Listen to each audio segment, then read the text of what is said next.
Welcome to Founders in Motion. Founders in Motion is where we bring you stories from founders, operators, and builders in the thick of figuring it all out. I'm Thea, and I'm so excited to be chatting with Abby Huang today, a Gen Z marketing master. She is the founder of Dime, a marketing platform that connects brands with Gen Z consumers through a network of student ambassadors, data-driven campaigns, and in-person events. Dime has worked with crazy brands that you know and love, like ByteDance, Partyful, Casetify, to name a few. And there's way more on the horizon, but I guess we can't really chat about it today. And yeah, welcome to the podcast, Abby. No, you're too nice. Thank you so much for having me. I'm super excited to be on your podcast and also being one of the first few speakers. I'm absolutely honored. And yeah, thank you so much. So let's talk about that. Let's talk Gen Z. So I know I'm a Gen Z, but from a marketing perspective, I guess, how do brands think about approaching Gen Z consumers? And what do Gen Zs usually kind of respond to? Yeah, so I think this is a very interesting question that a lot of people do end up asking me. I believe this next generation is very moldable, like we're very malleable in terms of who we're looking up to and what brands we're, looking to follow and looking to purchase. It's no longer chasing after the loud luxury. I think that was a lot of the trend back in the day, but now with TikTok Shop and new ways to shop and new avenues for brands to reach out to their end consumers, it Yeah. really is about what the brands are doing to make people like ourselves in this generation feel special. And I think this goes a long way because, right, there's a lot of staple brands such as like Louis Vuitton and Gucci and all Mm. those in the loud luxury category. And I think they're doing amazing for themselves and they will continuously have amazing clients and customers. But nowadays, for Gen Zers, we're very spread across different brands that we like. And it's really about what the brand does to share that with us, share their brand, share their benefits and perks with us.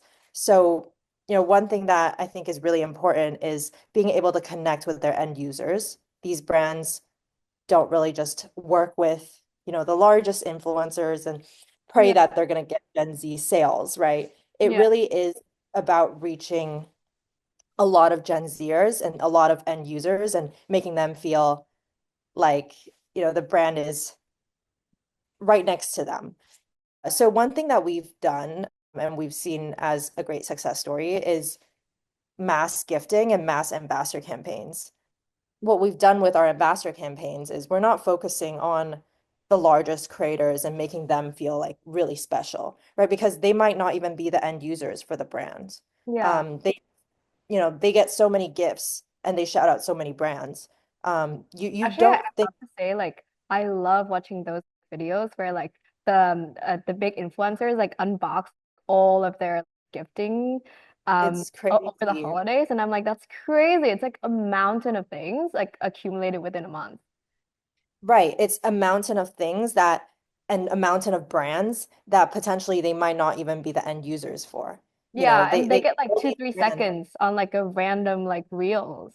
Yeah. And then it's not like they are the ultimate people that will purchase the brand, right? So Yeah. that's where we are targeting and we differentiate ourselves is you're not giving out a gift or making and like just an influencer right now feel special. You're really gifting everyone and making, your ultimate audience feel special so that they Yeah. remain loyal consumers with you. So I think that's one thing that is going to be a new trend going forward.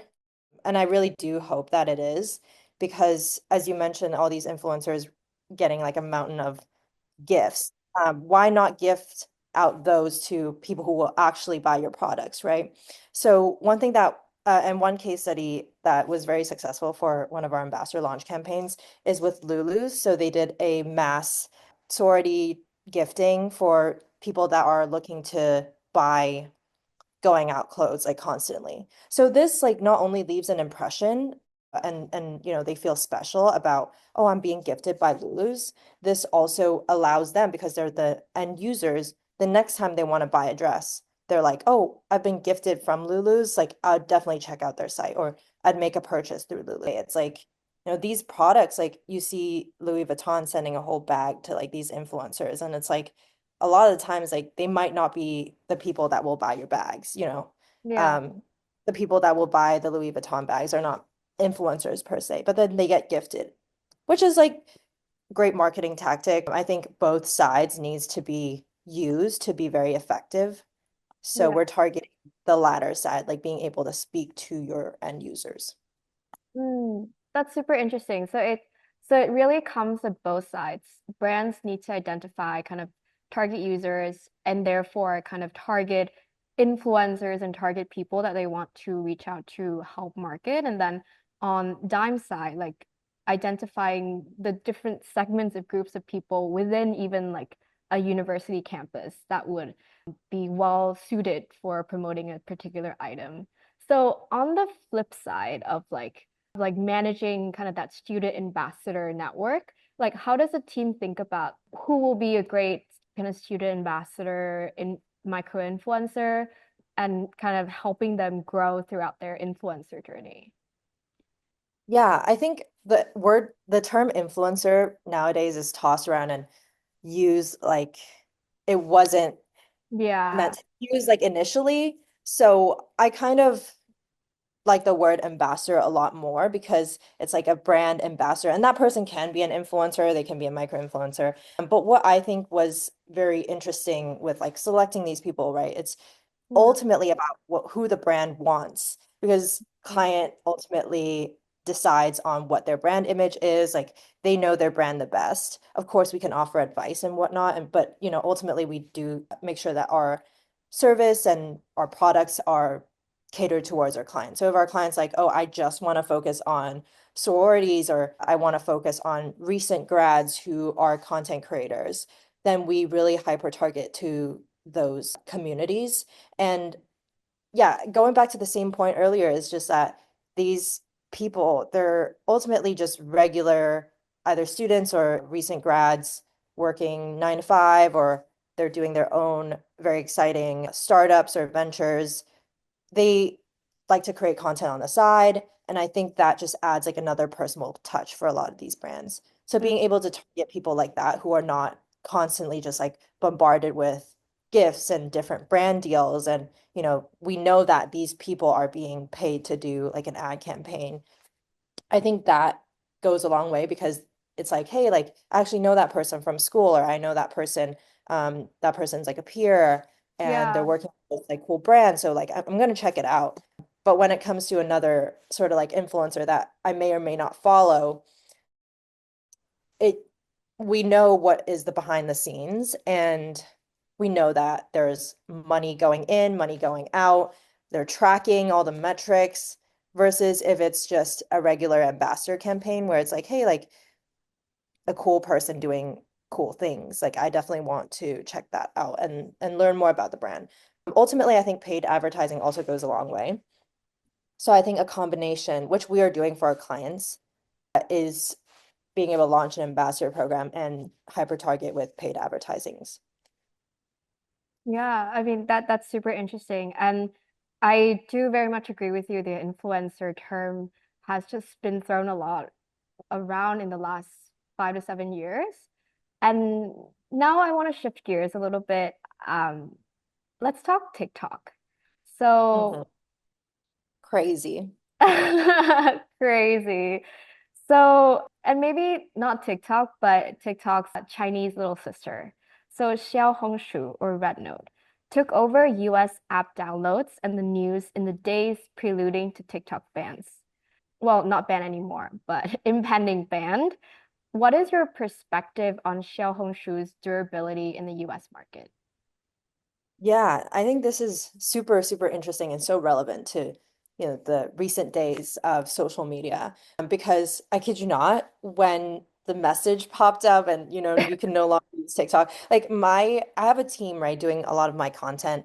Unfortunately, I love to be hands-on with content, but that is no longer the case. So I have a team member who would constantly send me TikToks and say like, "Hey, is this a good TikTok? Like, can we reuse it, repurpose it?" And then I was just like, "Yeah, like if there's a TikTok ban, let's just use the VPN."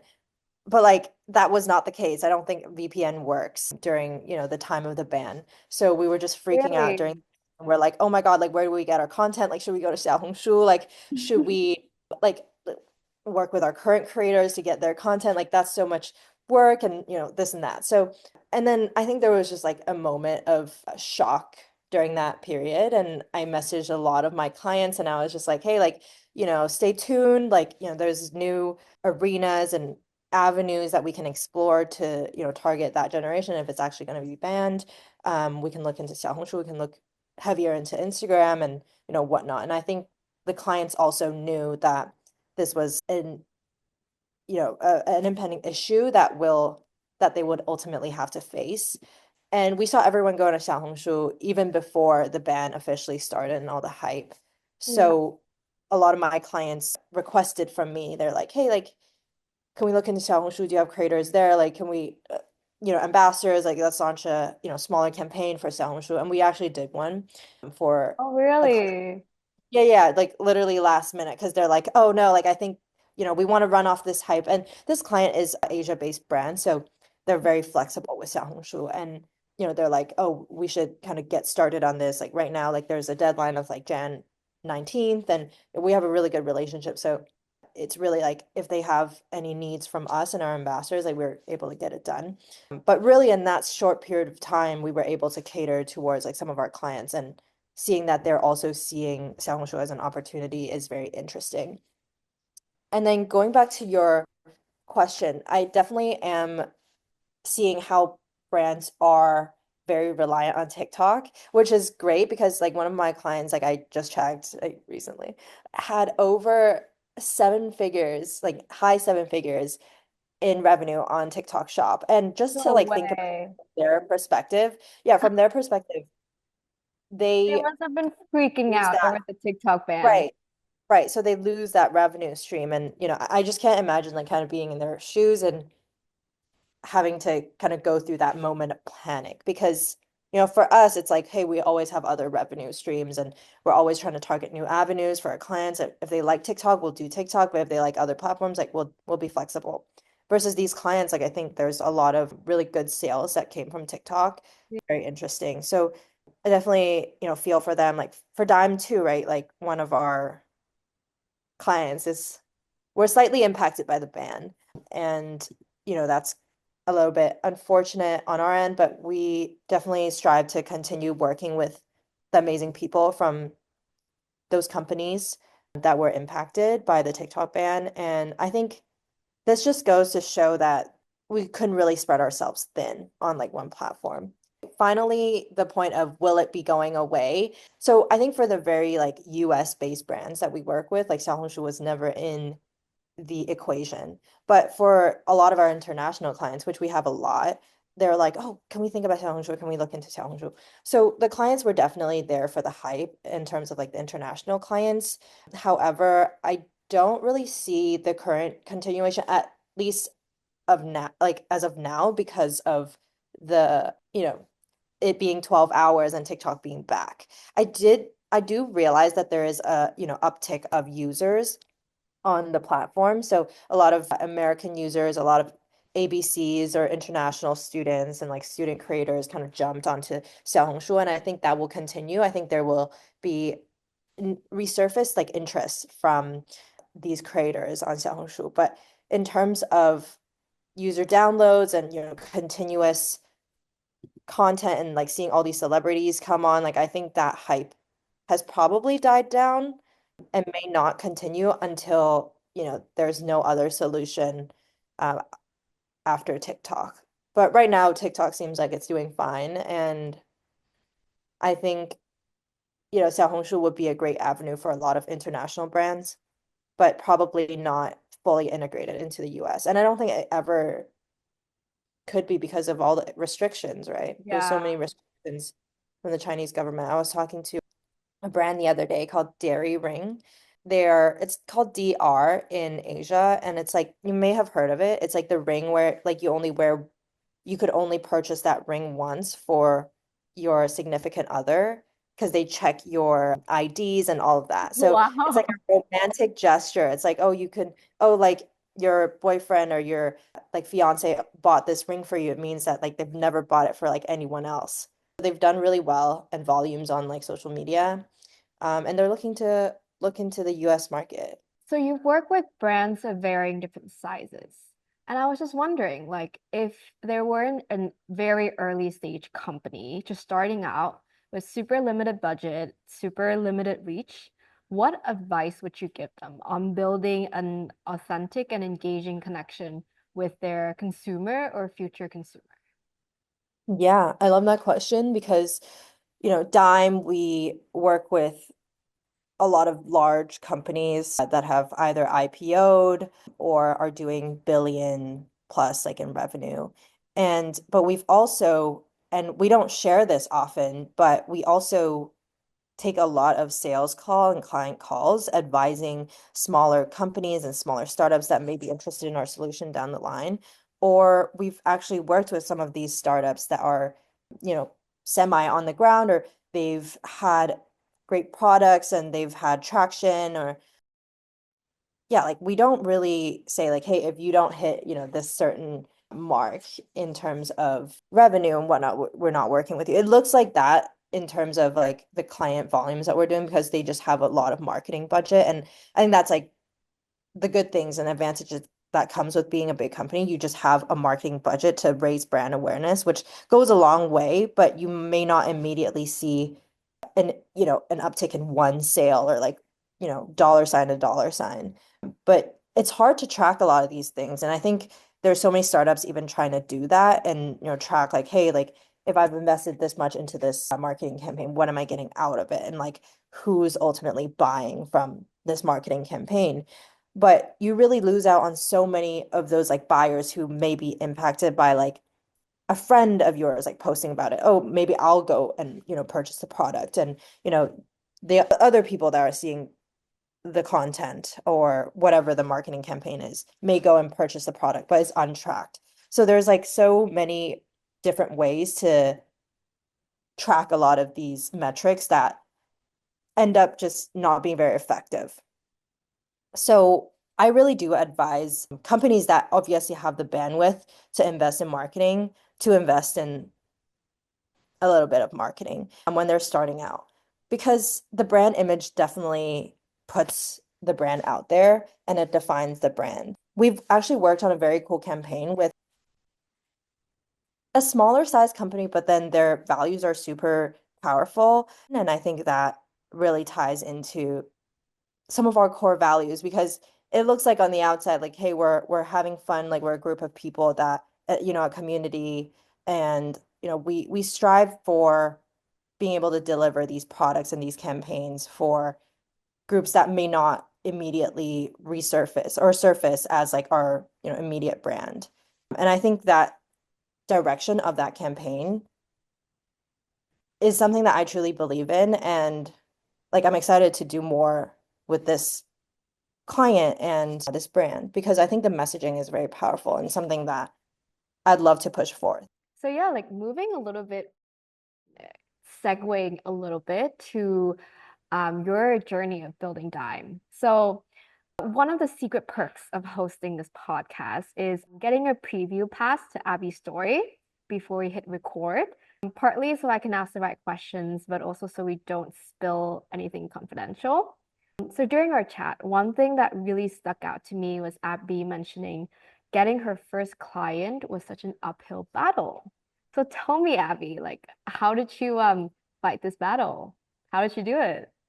Yeah, let's see. I think a lot of the times it really is that, initial first client and believing in yourself and gaining that credibility in yourself and having the conviction that goes a long way. And in the beginning, I don't think I had that. So a lot of times in the beginning, I think being able to do sales very effectively and uh, do things at a reasonable cost for your clients so that they see the benefits right off the bat and they stay with you is very important. So like in the very, very beginning when Dime was like an Instagram page and we were still like poking in the dark, we did a lot of things for free and we did a lot of things just because it's like a interesting project or interesting brand, or at an incredibly low cost where we're kind of either breaking even or even losing out for our clients, because that's how much we believe in pushing their products out, because we believe that it's good products and we believe that we have, the core consumers for it. So we're happy to do it for a low cost. It was great market research, right? I'm gaining a lot because I'm able to talk to the client. Yeah. And the stakes are not as high because, they know that we're really just putting in the effort to help them. And that creates that like connection, and then they will further continue their relationship with you. And that really happened with me. Not only did I get market research, I got the relationship out of the client. I understood what the clients are looking for, so I'm able to tailor my solution to fit more clients' needs.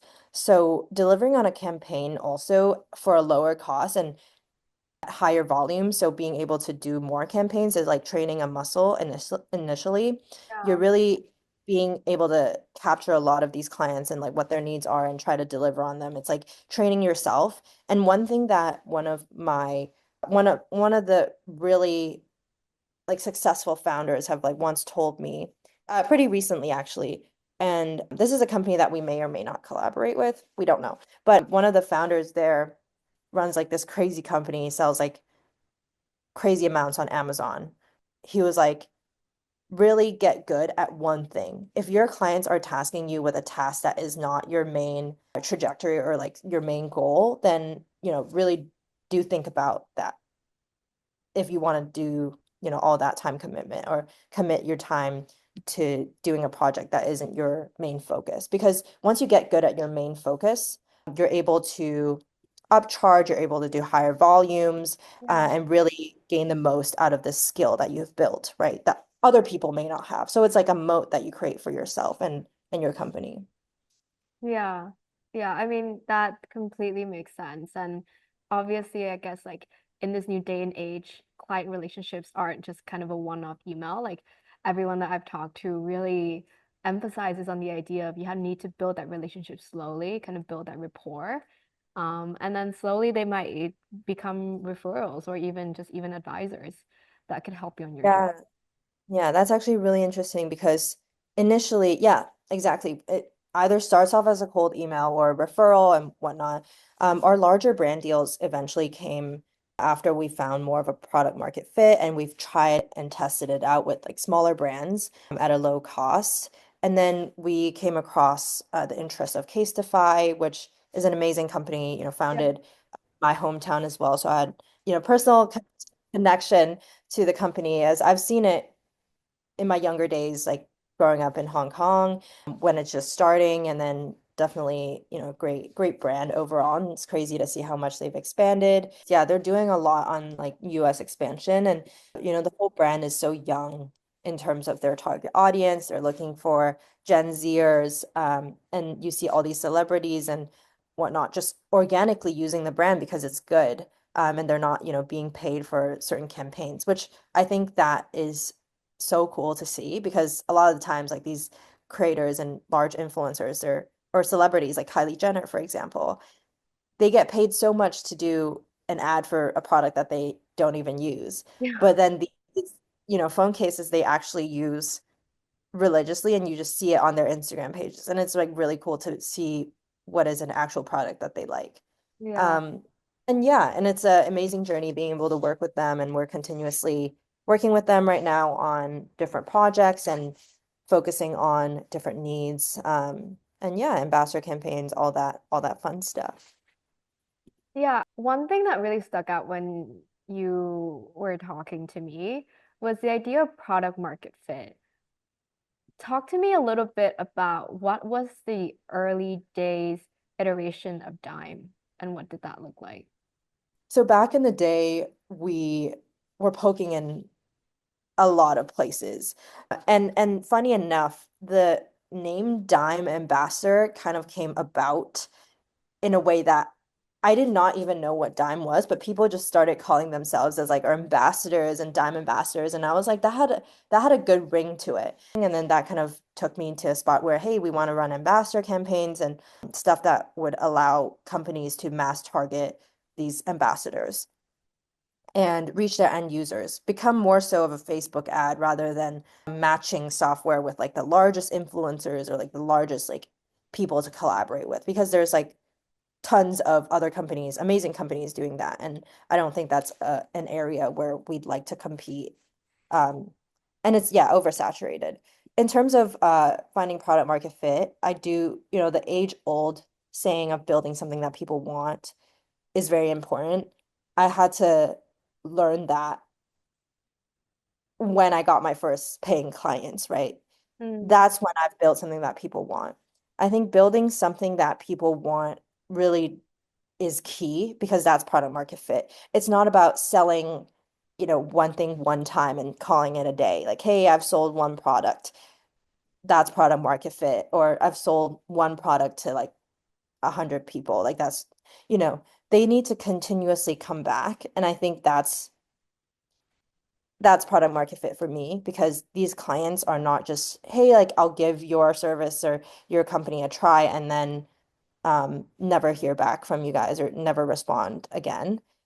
I'm getting, emails again and saying like, hey, we'd love to explore a new campaign for 2025. Like we'd love to um, be on a 1 year contract retainer and whatnot. These are signs where clients are like, hey, this is a good service, this is a good product, this is uh, somewhat a partner that we want and need in our and to support our company's growth. I think that's where a lot of the product market fit and validation comes in. It's not about one time, oh, I'll give you a try. It's really about like recurring clients. Yeah. Yeah, I love that perspective because I think some people forget that to get a customer to come back is what's really most important, that kind of customer loyalty. You mentioned you started this at Duke. And I wanted to ask you, like, how was it like being a non-technical female founder in college? Like, did you get as much clout as like the crypto boys? Oh my God. The crypto boys, right? Like Crypto boys. we also have a client that is in crypto. But I mean like, that's really funny. And I love her. She's one of my dear friends now. I'm actually grabbing dinner with her. But a little sidetrack there. But yeah, I think not at all. I think the part of like me being an entrepreneur has always shown or has always been a thing that I've been dedicated to back in college and I didn't really care about what other people think or I tried to not care. I just think that being an entrepreneur is super fun Yeah. and in such a judgmental space in like college, right? Once you're out, I think it's much more acceptable and socially, I wouldn't say socially, it's always socially acceptable to be an entrepreneur, but you just kind of put in a smaller community in college where people do judge you. And especially being so young, you're definitely very influenced by your friends and people around you and what they say. But I was never hiding the fact that I'm an entrepreneur and I want to start my own thing. I think it runs in the family and your upbringing as well. My brother is also an entrepreneur. He's made and sold his screen monitors and Oh, he's wow. just starting college. Yeah, he's super cute. And yeah, it's just crazy to see like a whole family and we're all very entrepreneurial. So yeah, and going back to that point, in college I was too young to really know what I was doing and trying to find market fit and product market fit, just building community, being sort of a nonprofit and helping brands and connecting brands to younger people at a very small scale. And I had a lot of fun doing it, but there was no immediately, a trajectory or um, people that would believe in what I do. So Yeah. that kind of pushed me down and weighed me down a little bit. But I think really being female and being not, the non-conventional archetype and being younger helps me in like what I'm doing nowadays because they understand that, hey, I'm of this generation. I know what I'm talking about. I have peers that are large creators and, or micro creators that have high influence, and then it comes with the paying clients. And, people can say things nowadays to me that would have impacted me back then. but I don't think it impacts me now because, hey, like, I'm working with these big brands trying to deliver their values and mission to the younger audiences and helping them launch their campaigns, being one of their little engines in their company. Yeah.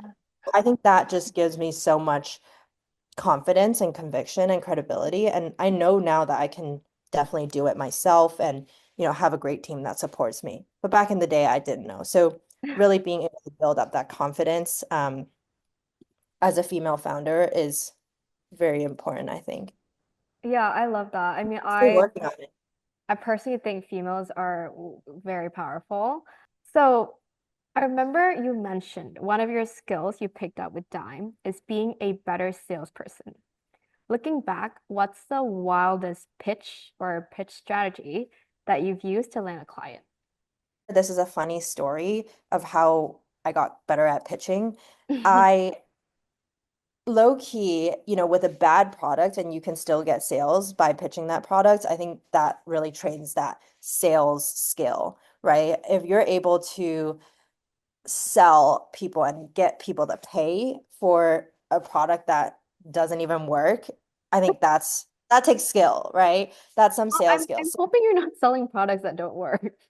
No, but back in the day, when I was poking in the dark, obviously I live and I learn. I mean, there's a reason why our clients are following us right now because our products do work, or, they have good ROI on their end and they like it. They like the people and our community and our brand. But back in the day when we had none of that and I had just, you know, the idea of what Dime could possibly be. And we've built something that obviously is no longer a thing because we don't like bad products. But back in the day, I was trying to poke in the dark. And, you always start with the MVP, although the MVP does suck and, whatnot. It is something that I'm like trying out. I'm like, do clients like this? And the concept was good if we had good investment and like, I had invested more into it. But at that point, we invested more than we should have, or I should have, because yeah, it's just like bad product overall. And back in the day, because that's kind of the only product that I was confident in, which didn't really make sense because the real product is really myself and my team and the network. I didn't notice that, right? Initially, I was like, we have to be a product of something else. So we created something MVP, or I started something that was like told by friends of mine that would be interesting to explore. So I was like selling it, constantly sending out a lot of emails, and we're able to sell some, and I've got clients for that. And Out of curiosity, like, what is this bad MVP? Can you describe it? it's a product that allows companies to find the connections to a lot of these ambassadors. So we're trying to build a platform for these ambassadors to join and connect with companies. But, this is just a horrendous loophole because anyone building this product would have never interacted with clients themselves because anyone in this space or in this like marketing, Gen Z marketing space would know that if you were to build a product like that, the largest creators would definitely not come on because they all have agents. And you're really targeting the small creators, and especially with a bad UI UX, like that's not going to go anywhere. And then clients, right? Clients, they already have their agencies that they're tied to, so some people leverage like Dime as one of the agencies, right?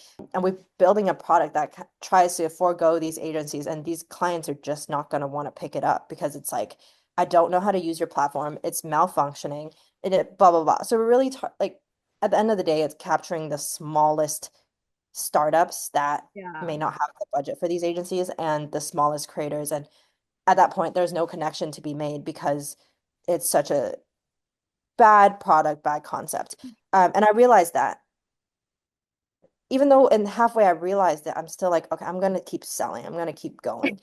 I've gotten some sales. Like we've gotten like some like yeah, like it's interesting that we've gotten these subscribers onto the platform. But ultimately you can't outmarket a bad product. So, now we've built something that people want, and this is something that I'm easily able to sell and build client relationships and all of that. And I think I'm doing it the right way because we actually have something that is valuable versus the old, iteration or just like a sidetrack that, small project that I did had none of these promises. And I was selling that something that I did not believe in. So Yeah. yeah, like that's the craziest strategy, I guess, to get better at sales is like, hey, if you have a bad product and you're able to sell it, then you're going to get really good at sales. Yeah, and now we have like an automated pipeline, we have our outreach, we have our referral system, we have our team constantly doing sales in different channels. So now I learned from selling that old product how to actually sell something that is worth paying for. Yeah, I mean, I guess that's your origin story for being a great salesperson. You start from the beginning, right? Yeah. And all of this is training a muscle, Yeah. and like for this year, 2025, I think my goal is to take in a lot of clients and help them out, like really help them rather than, hey, you can't fit our, minimum orders or minimum requirements. Like I'm just like, hey, we want to do more brands. Just like how we're working with so many ambassadors, right? Same with the brands. If it aligns with our value, we're going to take this project on. Yeah, that's my goal for 2025. Yeah, I mean, sounds like a very busy year ahead. So I hope you can balance your TikTok doom scrolling time with focusing on Dime. But yeah, I mean, thank you, Market Abby. research.